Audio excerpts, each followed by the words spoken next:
Bismillahirrahmanirrahim. Assalamualaikum warahmatullahi wabarakatuh. Alhamdulillah wassalatu wassalamu ala rasulillah wa ala alihi wa sahbihi wa mawalah amma ba'du. Teman-teman mahasantri Pondok Pesantren Luhur Ciganjur yang saya hormati dan santri online dimanapun Anda berada. Malam ini kita kembali mempelajari kitab At-Turas wa Tajdid karya Dr. Hasan Hanafi. Di pertemuan ke-17 ini kita akan membahas halaman 24, paragraf yang akhir itu. Paling tidak sampai satu paragraf karena ini satu paragrafnya hampir 2 halaman. Ya, sedapatnya lah ya. Oke. Temanya tentang At-Turas Qadhiyah Syahsiyah, tradisi sebagai persoalan personal. Sebelum kita mempelajarinya, mari kita membaca surah Al-Fatihah. Kita hadiahkan untuk mu'allif hadal kitab wa huwa Dr. Hasan Hanafi, juga untuk guru kita pendiri Pondok Pesantren Luhur Ciganjur Kiai Haji Abdurrahman Wahid alias Gus Dur, beserta seluruh keluarga besar Kiai Haji Hashim Asy'ari dan seluruh keluarga besar para pendiri Nahdlatul Ulama. Juga Fatihah untuk guru kita masing-masing, pengarang kitab yang kita baca, orang tua kita masing-masing, keluarga kita dan diri kita semua. Semoga kita senantiasa dalam kasih sayang Tuhan, baik di kehidupan ini maupun setelah kita mati. Ala diniyah wa la kulli niyatin sholihah wa ila hadrati Nabi Muhammad sallallahu alaihi wasallam. Al-Fatihah. A'udzubillahi minasyaitonirrajim. Bismillahirrahmanirrahim. Alhamdulillahirabbil alamin arrahmanirrahim maliki yaumiddin iyyaka na'budu wa iyyaka nasta'in ihdinas siratal mustaqim siratal ladzina an'amta 'alaihim ghairil maghdubi 'alaihim waladdallin amin. Bismillahirrahmanirrahim. Qala al-mu'allifu rahimahullahu ta'ala wa nafa'ana bihi bi ulumihi bid-dharaini amin ya rabbal alamin. Wat turatsu aidan, dan tradisi juga merupakan qadhiyatun syahsiyatun, persoalan personal. Li'annana, karena kita, nata'amalu ma'a mauruthin syahsiyin, berinteraksi dengan tradisi personal, warisan personal, yarbituna bihi, yang mengikat kita dengan tradisi itu. Sebelum ini kita sudah membahas posisi tradisi sebagai persoalan sosial. Tradisi kita itu adalah warisan masyarakat kita. Maka memperhatikan tradisi adalah memperhatikan masyarakat kita. Nah, ini yang kita bahas kali ini adalah lebih mengerucut lagi ke dalam diri.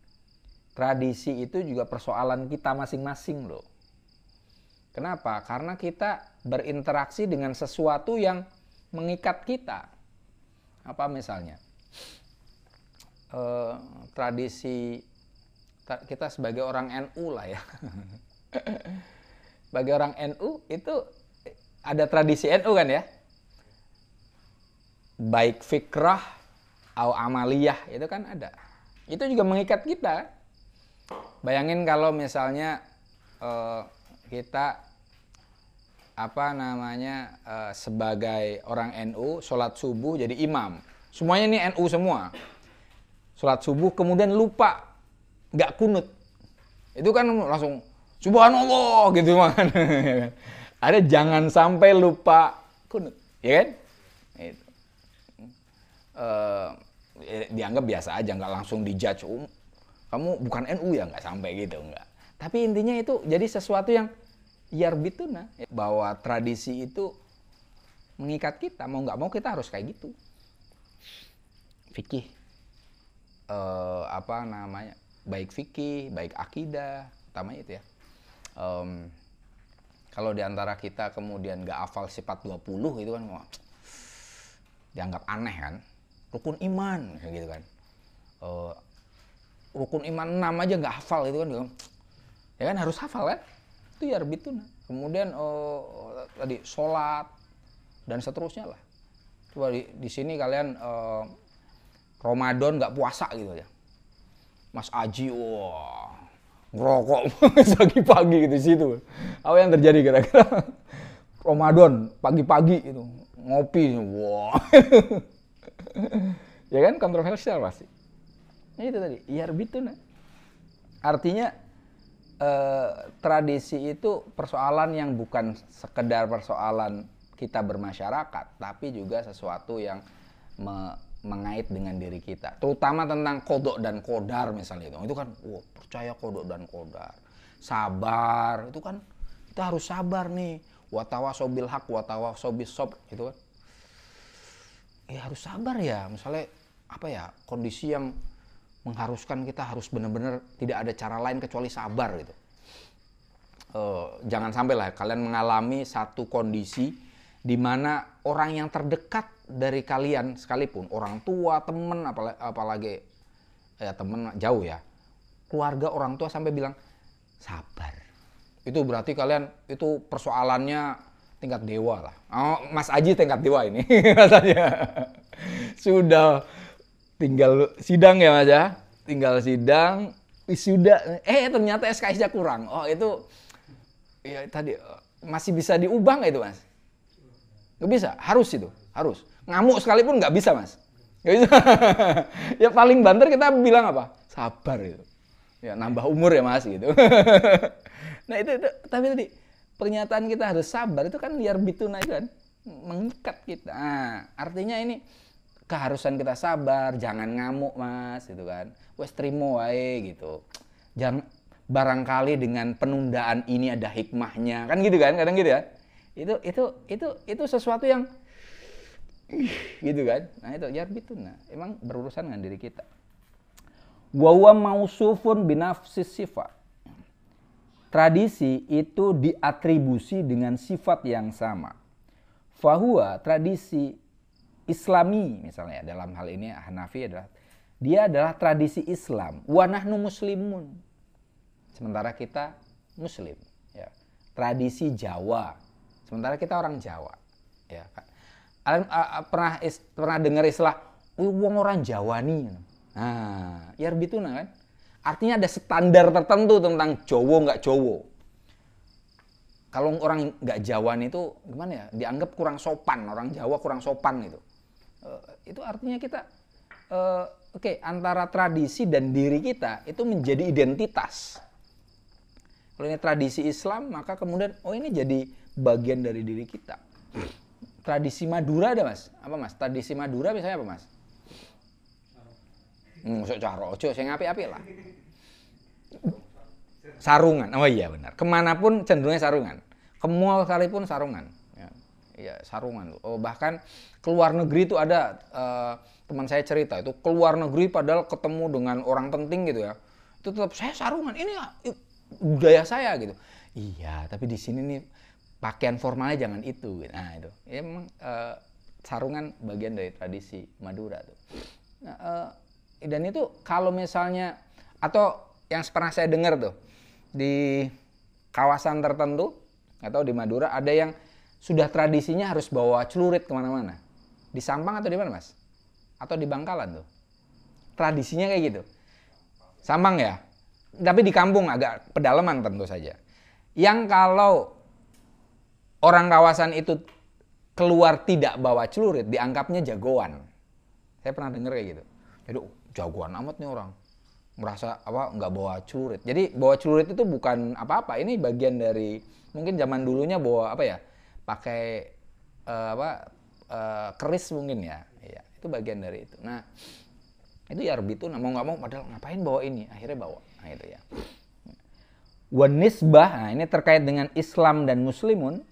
Wan nisbah rasionya tusyiru ilal hadoroh aktsaru mimma tusyiru ilad din. Pernyataan Islam tadi itu lebih mengacu pada peradaban daripada kepada agama. Ini pembahasan kita yang lalu ya. Minggu lalu bahwa Hanafi ketika membahas tentang tradisi itu kecenderungannya yang dibahas adalah peradaban, bukan agama Islam. Nah ini juga sama. Ketika disebut tradisi Islam itu bukan agama. Islam bukan sebagai agama, tapi Islam sebagai peradaban. Wata'ni yang dimaksud dengan nisbah tadi, nisbat Islam dengan muslimun, annana bahwa kita waturoth dengan tradisi min mangtikotin hadoriyatin muayyanah, dari lingkup peradaban yang menentu, kama ya'isul ghorbiyu fi turosin masihi, seperti orang barat hidup dalam tradisi Kristiani, walayakunu huwa masihiyan, tapi dia bukan orang Kristen, au kama ya'isul hindiyu fi turosi hindi, atau seperti orang India berada dalam tradisi Hindu, walayakunu hindukian au budian, tapi dia bukan orang Hindu atau orang Buddha gitu ya. Jadi contoh misalnya dalam hal ini istilah tradisi Islam,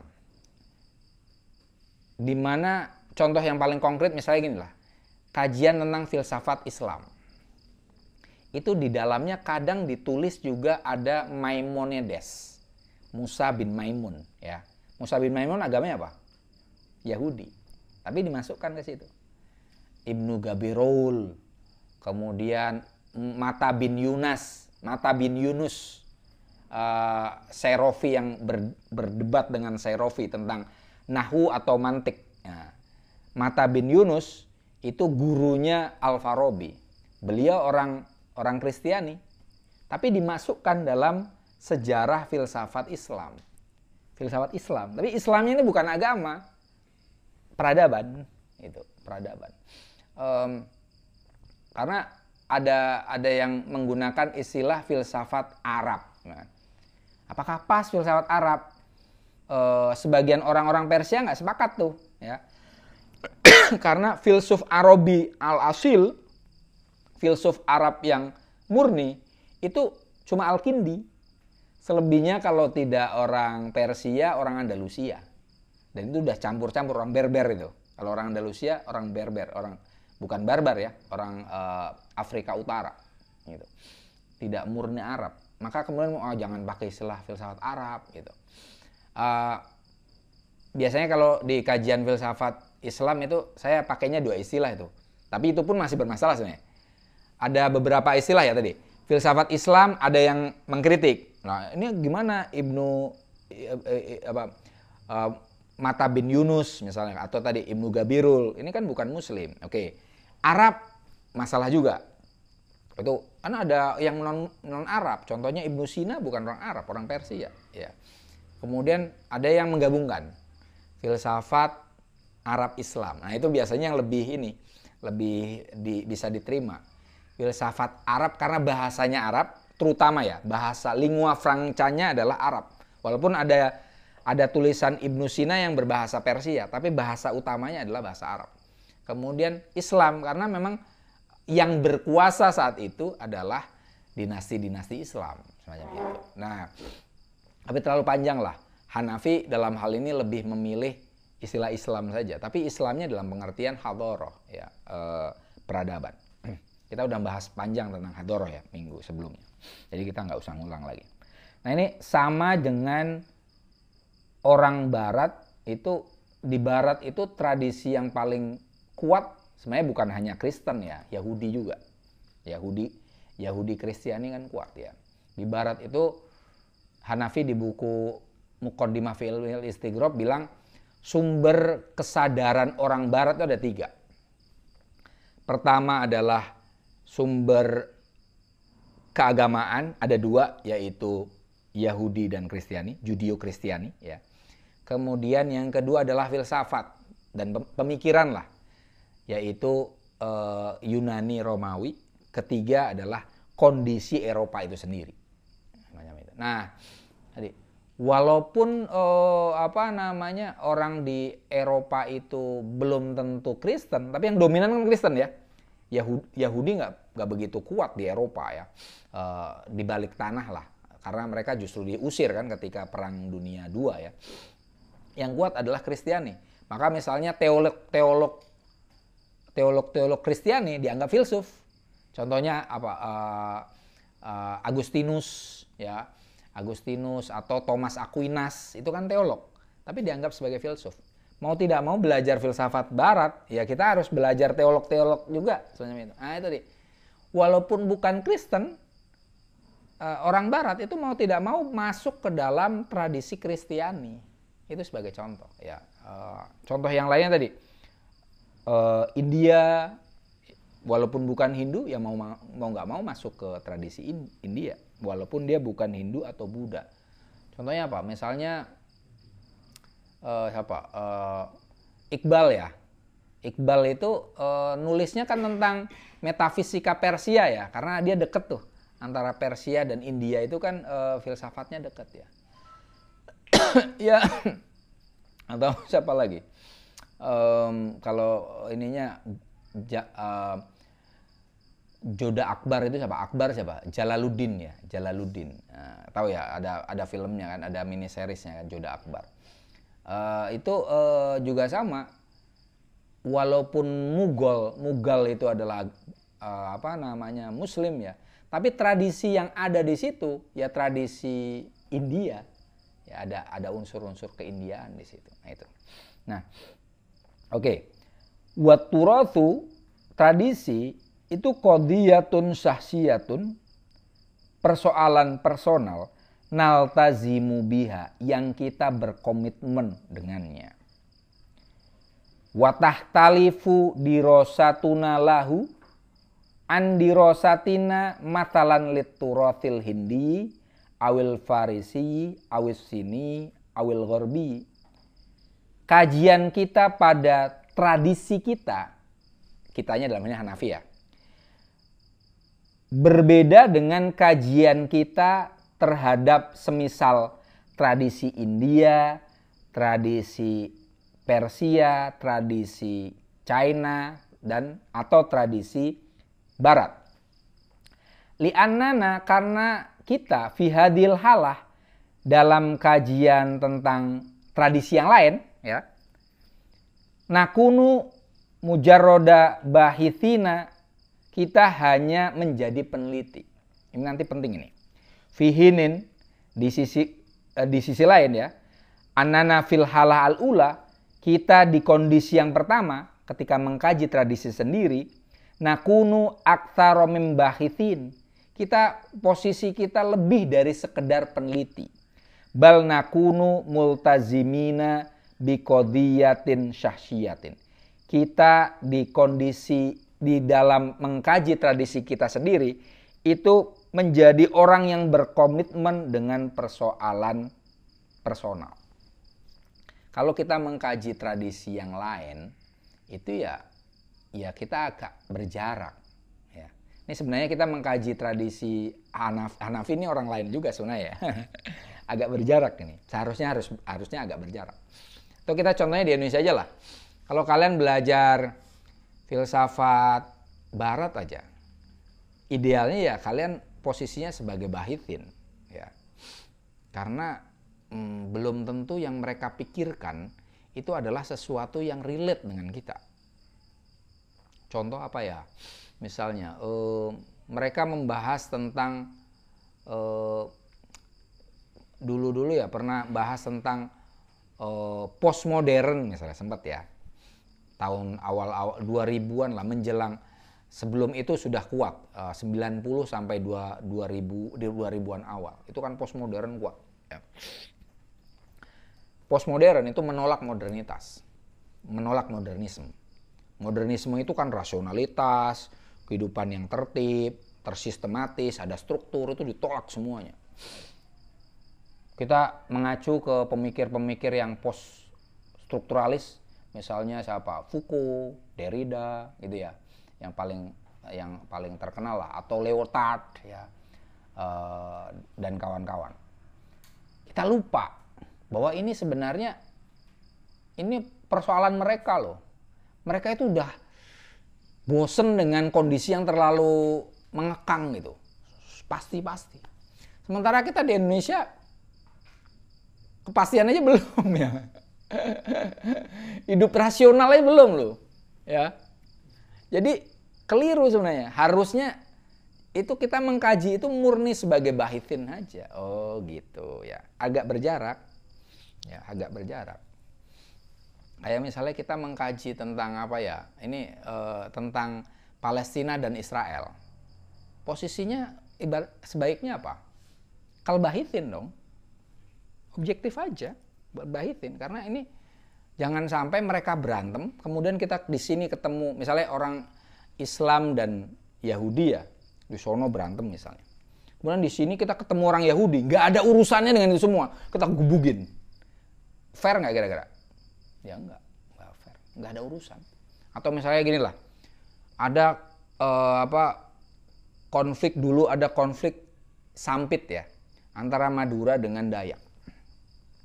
Kemudian taruhlah saya orang Dayak, ketemu Mas Dayak, Madura nih, masa tiba-tiba saya gebugin?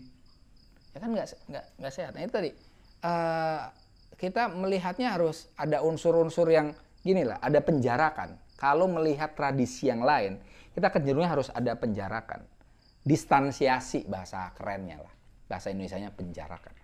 Nah, adapun ketika kita mengkaji tradisi kita sendiri, ya seharusnya jangan kayak orang lain. Nahnu multazimina biqadiyah sasiyah.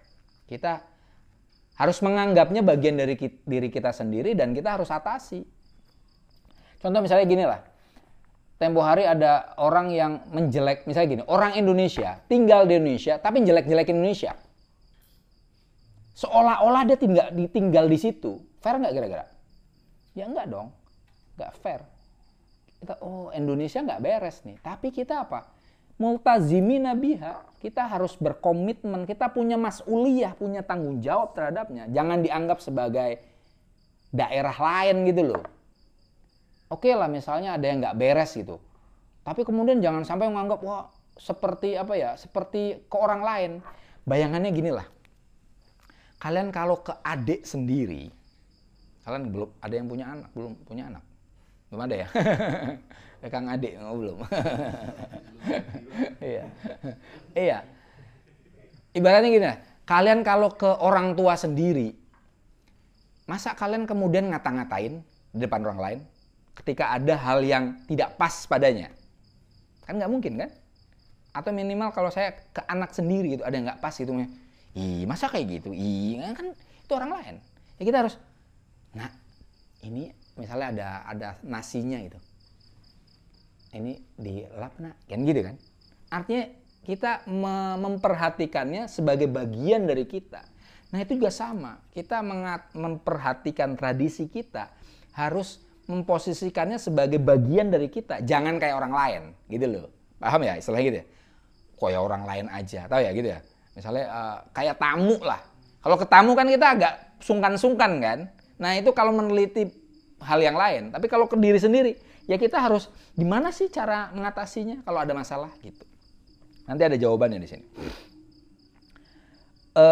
Tajdidut turathi huwa hayatul mujaddidi nafsihi ya. Nafsihi ya. Hayatul mujaddidi nafsihi ya. Pembaruan tradisi adalah kehidupan sang pembaru itu sendiri. Ketika membarui tradisi, Hanafi dalam hal ini itu ya mencurahkan seluruh hidupnya dalam memperhatikan tradisi. Maka beliau sampai hampir meninggal itu menjalankan proyek tradisi dan pembaruan ini. Sampai matanya kafif, nyaris buta.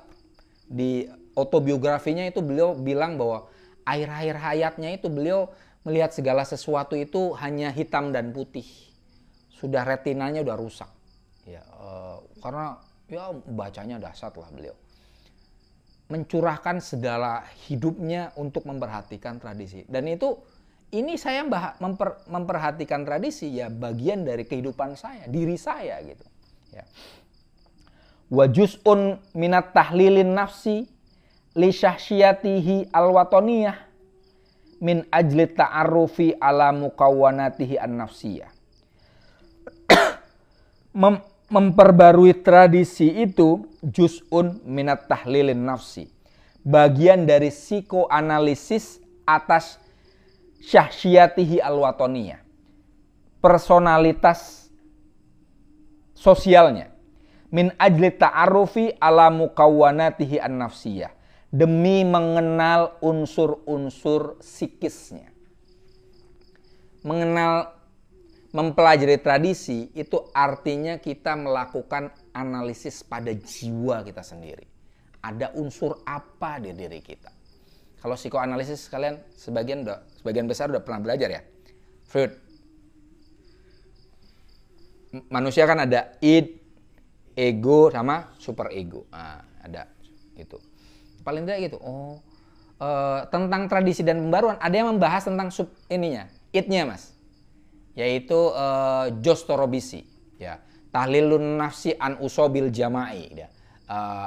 Al-Muthaqafun al-Arab, tahlilun nafsi anil usob al-jama'i. Dia menganalisis melakukan psikoanalisis terhadap kecenderungan orang pemikir Arab yang memikirkan tradisi. Dan memikirkan tradisi itu sebenarnya kita apa sih yang kita sadari, ya. Ego ya. Yang kita pikirkan apa? Super ego itu kan sesuatu yang ideal, yang menjadi acuan bagi kita. Apa itu? Kemudian apa yang tidak kita sadari di balik itu semua? Kayak kenapa kita cenderung memilih hal-hal yang moderat? Itu ada super egonya, ada id-nya itu. Ya, ada yang bawah sadarnya. Kenapa kita cenderungnya ya kan? Syafi'i, Asy'ari dan juga Ghazali itu kan moderat ya. Kita nggak pengen konflik lah sebenarnya gitu. Ya karena Indonesia ini kan asik-asik aja sebenarnya ya. Secara umum kita tidak terlalu panas, tidak terlalu dingin, ya mu'tadil ya. Jawun mu'tadil ya. Kondisi cuaca kita itu moderat. Maka itu berpengaruh loh. Kalau menurut Ibnu Khaldun itu kondisi geografis itu kadang mempengaruhi cara berpikir kita, budaya kita. Kenapa misalnya Kang Dayat dan teman-teman dari Madura itu kan tough ya, perantau, tahan banting gitu kan. Ada unsur-unsur geografisnya, karena di Madura secara umum itu kan tanah cenderungnya subur nggak Mas? Gersang. Misalnya berarti penghasilan utamanya kan yang bisa menghasilkan dari tanah kan garam ya. Garam menghasilkan kan. Tapi garam ya harganya kan so-so ya. Intinya tanahnya itu nggak kurang begitu nyaman untuk bercocok tanam lah sebagaimana di kawasan lain. Maka kemudian ngerantau. Dan itu tough. Karena ngerantau jadi ya kuat. kuat. Dimanapun itu dahsyat lah. Nah, itu bentuk ya. Nah ini sama tadi ya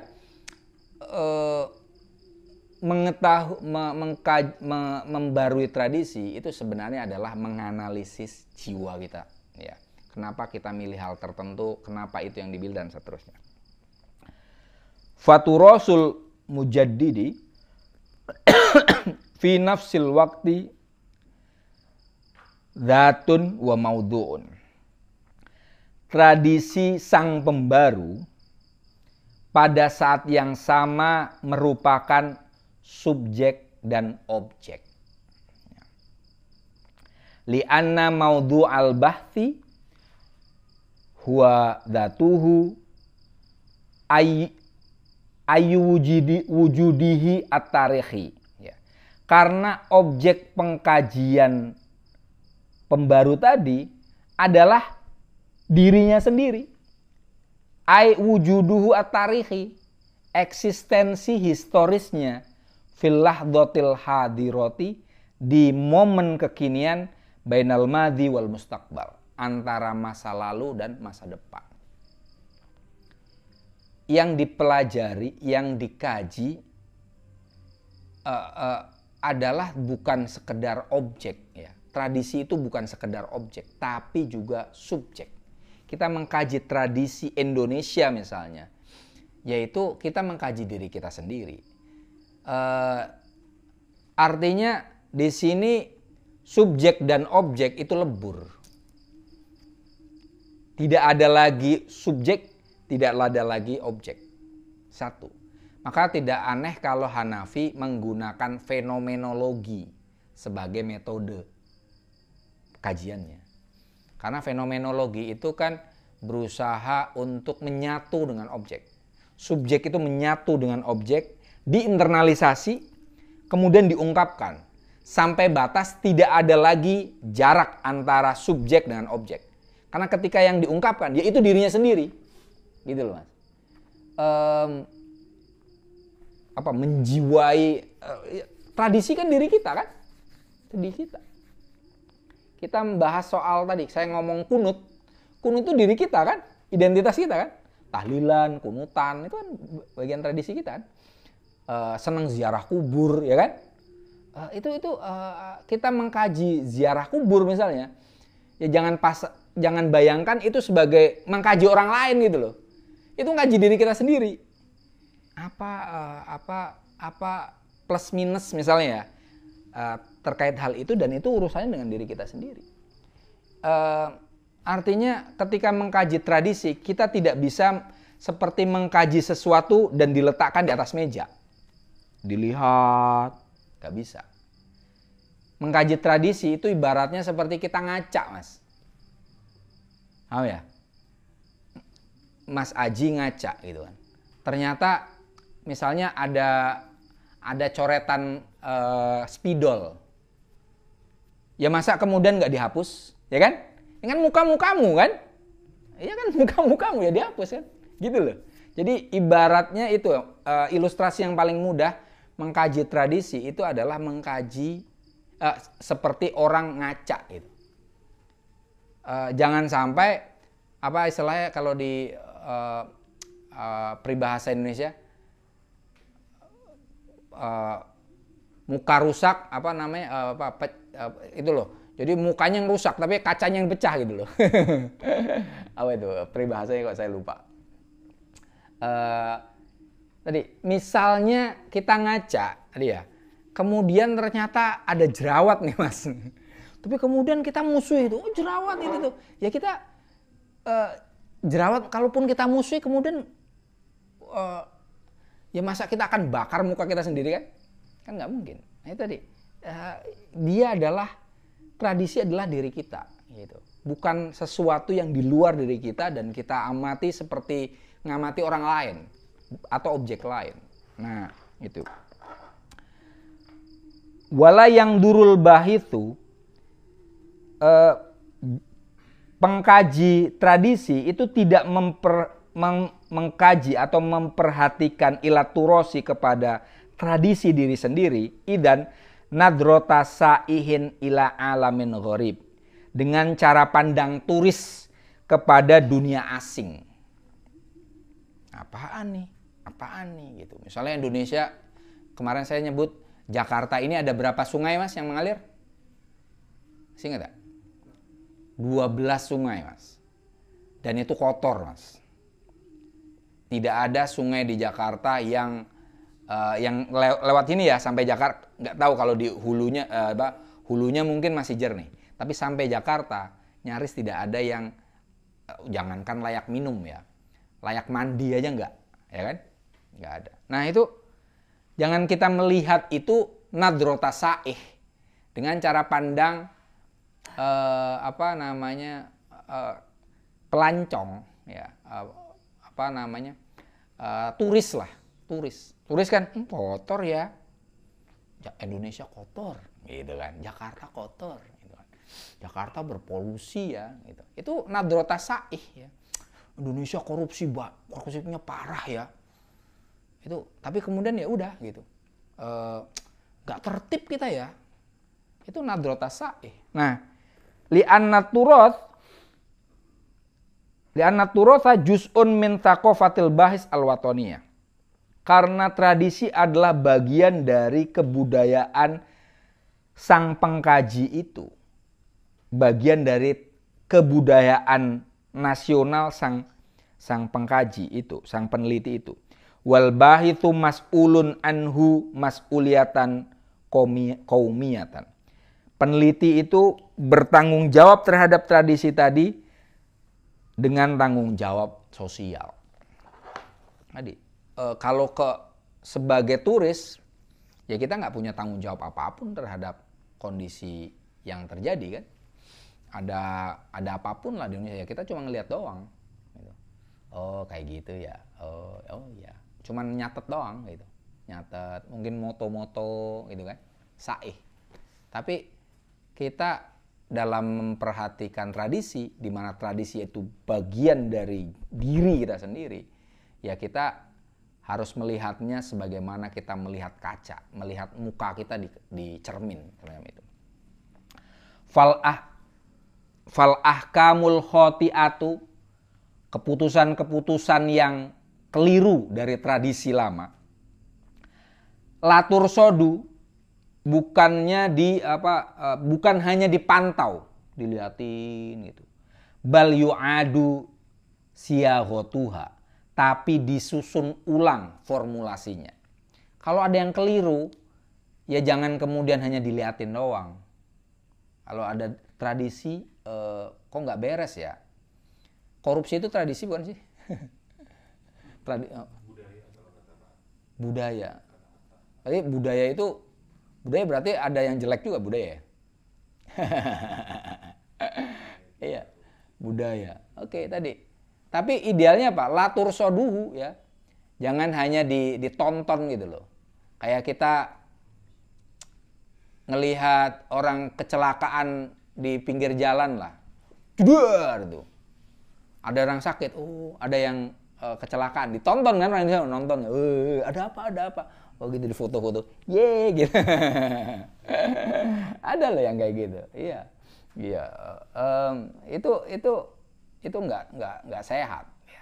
Bal kalau tradisi ini dalam hal ini adalah suatu pemikiran atau tulisan, yang diperlukan adalah disusun ulang supaya kekeliruan itu tidak terjadi. Ya. Wa aujuhun naqsi fit turos, kekurangan di dalam tradisi, la tubarroru, jangan dijustifikasi, jangan dicari pembenarannya. Autungkodu, atau dikritik saja. Bal tukmalu wa tuzadu, tapi disempurnakan dan ditambah. Tradisi kan kadang ada yang kurang ya. Contoh apa ya? Ini contoh nih, kita Indonesia aja lah, contoh yang paling gampang lah. Tradisi kita salah satunya apa? Undang-undang kan? Konstitusi kita itu tradisi kita itu. Ya, bagian dari sesuatu yang yurbituna, ya kan? Sesuatu yang mengikat kita kan? Salah satu hal yang kurang dari undang-undang kita adalah apa? Belum adanya undang-undang presiden. Belum ada tuh. Ini ada orang-orang SEMA ya, orang-orang anak-anak BEM ya. Gak ada tukang demo ya. Itu hal yang penting tuh. Iya. Iya. Kita belum punya undang-undang khusus tentang presiden dan wakil presiden. Ya. Belum ada, Mas. Coba cari deh. Undang-undang khusus tentang presiden dan wakil presiden yang ngatur benar-benar tentang presiden dan wakil presiden. Undang-undang khusus ya. Kalau sekedar tulisannya di konstitusi ada. Tapi aturan tentang presiden dan wakil presiden secara rigid sebagai satu undang-undang ada nggak? Belum ada, Mas. Belum ada. Dan itu undang-undang itu bagian dari aturan ya. Masa? Nah iya, UUD 45 doang. Undang-undang Mas, UU Mas, bukan. Kalau UUD 45 kan konstitusi Mas. Iya, undang-undang khusus tentang undang-undang tentang presiden dan wakil presiden, belum ada itu. Paling pasal di UUD 45 di konstitusi, ya kan? Yang sudah diamandemen itu, ya. Tapi aturan rigid tentang presiden belum ada. Apakah presiden boleh membagikan bansos di tahun-tahun politik, ya? Yang bisa mengindikasikan sang presiden itu membela salah satu paslon, ada aturannya nggak? Nggak ada. Makanya kemudian ketika diserang tempo hari ya di MK itu, MK nggak bisa nyalain presiden, nggak ada undang-undangnya. Tapi dikasih catatan, tindakan tersebut tidak etis. Ada itu pernyataan MK itu, bahwa tadi ya, pembagian bansos yang cenderung bisa diidentifikasi untuk mendukung satu paslon itu tidak etis, tapi tidak melanggar undang-undang. Ya udah. Dan itu kita sebagai orang Indonesia melihat belum ada ini, seharusnya apa? Latu bariruhu, autungkiduhu. Jangan hanya berarti nggak salah kan, ya kan? Itu mencari justifikasi, hanya membenarkan atau hanya mengkritik doang. Tadi kan, ini nggak etis. Apa yang harus dilakukan, Mas? Baltuk malu wa tuzadu. Perlu dilengkapi. Artinya apa? Ya perlu ada undang-undang khusus supaya tidak lagi ada pernyataan yang nggak enak bahwa presiden melanggar etika walaupun tidak melanggar aturan negara. Nah itu kan nggak enak kan, melanggar etika. Masa gitu kan? Nah itu tadi. Kita jangan sekedar membela atau mengkritik, tapi apa? Melengkapi yang kurang. Itu poinnya. Nah, waktunya masih ada. Falbahithu, peneliti ala nafsi mustawa mas'uliyatil mufakkirin al-qudama.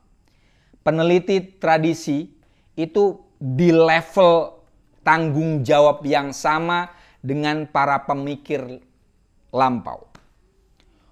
Wahum atrobuhu, mereka adalah leluhur sang peneliti itu. Para pendahulu adalah leluhur mereka. Walaisu huroba anhu, bukan orang asing bagi sang peneliti. Faidang fasolal bahithu anhum, apabila seorang peneliti terpisah dari para pendahulunya, waqa'a fil ghurbah, maka sang peneliti akan mengalami keterasingan, alienasi. Wa asbahat mas'uliyatuhu huwa wa asbahat mas'uliyatuhu huwa, dan tanggung jawab kudama itu adalah tanggung jawab sang peneliti itu. Walaisat mas'uliyatu turosi ayyakdi ala ikhtirobihi hatta yash'ura bil intima wa bi annahu juz'un minat turosi wa bi annat turotha juz'un minhu. Bukanlah tanggung jawab terhadap tradisi itu untuk menghilangkan keterasingannya sampai dia merasakan afiliasi bahwa dia bagian dari tradisi dan tradisi adalah bagian dari dia. Yang poin menariknya tadi tentang para pendahulu. Jangan anggap para pendahulu itu sebagai ghuraba, orang-orang asing yang kita ingin lewati dan tinggalkan. Itu ya kalau di Indonesia dilakukan oleh Sultan Takdir Ali Syahbana, ya. STA itu kan udahlah kita potong udah kita mulai dari titik nol gitu. Sementara Sanusi Pane kan berusaha untuk merekonstruksi kita yang lama, ya. Majapahit, Singosari dan seterusnya itu dianggap lebih penting. Nah, ini Hanafi paling tidak kalau dia hadir di Indonesia itu dia mengkritik orang-orang model STA, ya. Jangan anggap mereka sebagai orang asing. Mereka adalah leluhur kita. Mereka punya tanggung jawab memikirkan bangsa ini dan kita juga punya mas'uliyah yang sama. Kita punya tanggung jawab yang sama. Nah, tentang mas'uliyah yang sama itu Hanafi kenapa posisinya mirip dengan para pembaru Arab Islam zaman itu ya dan zaman sebelumnya. Hum rijal nahnu rijal, ya. Para pendahulu itu laki-laki, kami juga laki-laki.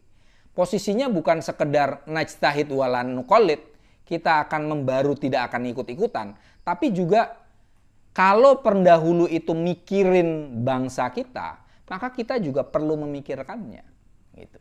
Dan karena beliau-beliau sudah pernah memikirkan bangsa kita, maka kita juga jangan melupakan beliau-beliau. Kenapa? Karena jangan-jangan tradisi atau bangsa kita ini seperti bangunan. Seperti di ilmu pengetahuan itu kan sebenarnya kita kalau mempelajari suatu ilmu pengetahuan itu kan seperti merangkai bangunan.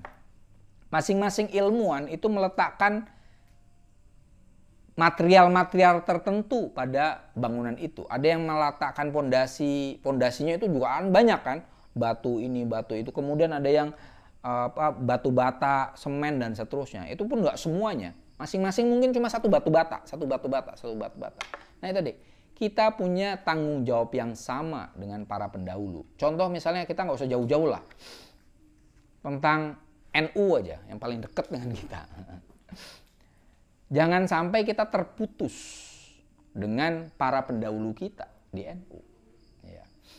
Apa bahasa ini? Atrobuna, turop ya, tanah. Maksudnya ya bukan ini hurba itu huruf itu hanya debu yang lewat gitu. Ini atrop bisa diartikan tanah, hurba itu huruf ini loh, debu ya. Bukan yang sambil lalu, mereka adalah tanah yang kita duduki, leluhur, sesuatu yang penting. Beliau-beliau punya tanggung jawab, kita punya tanggung jawab. Tapi tantangannya beda kan. Misalnya Ki Hasyim Asy'ari, tantangannya adalah penjajahan yang real depan mata. Ada Jepang, ada Belanda, semacam itu. Maka kemudian jihadnya adalah sempat jihad fisik kan, resolusi jihad. Kemudian apa? Hal yang menjadi pikiran beliau adalah jangan sampai Islam tradisional itu kemudian terhapus lah ya dari muka bumi, dan kemudian terutama di Hijaz itu jangan sampai kemudian kita mau ziarah Nabi aja sulit ya kan, karena makam Nabi dihapus ya kan, sempat tadi itu. Itu juga bagian dari kita jangan terputus bahwa oh iya ya, kalau terlalu puritan itu tuh sesuatu yang digalaukan oleh leluhur kita. Orang-orang yang terlalu anti bid'ah gitu-gitu kan. Oh ini hal yang digalaukan oleh masa kita. Kemudian perhatian pada bangsa dan negara kita. Tadi ada resolusi jihad, ada Kiai Wahid Hasyim menjadi salah satu panitia BPUPKI ya. Itu artinya oh ulama kita tidak hanya mikirin agama, tidak hanya mikirin keyakinan kita yang tradisional, tapi juga memikirkan bangsa kita. Nah, itu bagian dari sesuatu yang perlu kita lestarikan. Cuman nanti modelnya aja beda. Zaman Gus Dur itu tantangannya kan Orde Baru ya, yang mengharuskan kita untuk memegang satu asas tunggal, yaitu Pancasila. Pancasila itu harus jadi pegangan. Kalau sekarang kita bilang Pancasila jaya gitu ya, NU siapa kita? NU gitu kan. NKRI harga mati ya kan. Pancasila apa lagi istilahnya apa sih? Kok lali aku. Pancasila jaya gitu. Gitu ya. Kalau sekarang kita ngomong bahwa kita mengacu menyelaraskan antara Pancasila dengan Islam, itu kontroversial nggak sekarang? Sekarang enggak sama sekali. Karena udah lewat itu. Zaman Gus Dur, wow itu kontroversial mas. Kontroversial itu. Kita mengakui Pancasila sebagai ideologi negara. Saat itu aja kontroversial. Zaman itu orang NU paling tidak ya, partainya itu asasnya bukan Islam, itu kontroversial. Sementara giliran PKB, Gus Dur bikin PKB saat itu kan bukan asasnya bukan Islam kan. Kalau Gus Dur itu tadi ya, zaman awal-awal sekali, sangat kontroversial. Tapi sekarang ini kan biasa aja kita. Ada partai, kita masuk noblos partai yang non agama, masalah nggak Mas? Sementara gurunya Mas Aji, ya kan, dedengkotnya ya, Cak Nur bilang apa? Islam yes, partai Islam no, ya kan? Ngomong kayak gitu sekarang, parah itu pasti. Tapi zaman itu kontroversial. Nah, artinya kita juga perlu memperhatikan apa yang dipikirkan oleh para pendahulu kita, tapi kita harus melampauinya. Dalam tanda kutip melampauinya. Kenapa? Karena tantangan kita beda. Gitu aja. Kalau sekarang kita masih, misalnya tadi ya, Cak Nur masih ngomongin hal yang sama, tantangannya udah nggak itu lagi. Maka muncul istilahnya post Cak Nurisme ya. Ada tuh, pasca Cak Nur ada. Ya. Ini Gus Dur juga sama, pasca Gus Dur itu perlu aja. Ya. Ada hal-hal yang banyak hal yang bisa kita rawat dari Gus Dur, tapi ada tantangan-tantangan yang baru yang Gus Dur belum menghadapinya karena beliau sudah meninggal. Nah itu. Jadi kita tetap merawat itu tadi muhafadhah ya, tapi juga bukan hanya al-ahdu tapi al-ijad, al-jadid, al-aslah. Kita menghadirkan sesuatu yang baru yang belum dipikirkan oleh para pendahulu. Bukan karena kita menganggap beliau-beliau itu bodoh, bukan. Bukan kita tidak menghargai beliau-beliau, bukan. Justru karena beliau tidak menghadapi persoalan kita. Semacam itu aja. Cukuplah ya. Udah, ini terlalu serius. Malam ini kita cukup sampai sini aja dulu.